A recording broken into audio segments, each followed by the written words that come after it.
Finally Alina মনির room ট্যুরের video আপনাদের সাথে শেয়ার করতে যাচ্ছি। হোপফুলি আপনারা সবাই অনেক বেশি এনজয় করবেন।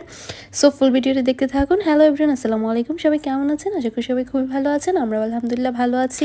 আলিনা হওয়ার আগে, ইভেন আমাদের বিয়ে হওয়ার আগে 2019 সালে আলিনার পাপা যখন এই ফ্ল্যাটটা কিনেছিল, তখন সে তার বেবির জন্য এই রুমটা ফিক্সড করে রেখেছিল।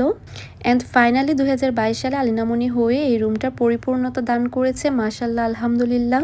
আমি অলওয়েজ বলি আমার মেয়ে মাশাল্লাহ অনেক বেশি লাকি। আচ্ছা যাই হোক, এখন চলুন আলিনার রুম ট্যুরটা শুরু করা যাক।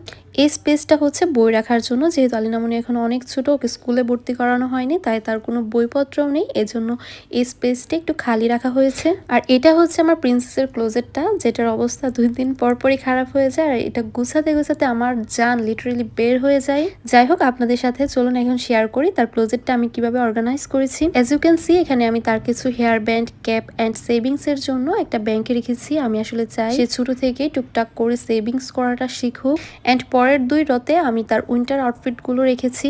আর এই সেকশনটাতে আছে তার কিছু party wear collection. By the way, এই সুন্দর ব্ল্যাক আউটফিটটা আলিনামণিকে গিফট করেছি ইফজাস ড্রেস 7 পেজের ওনার তার আতিকা খালামণি। এটা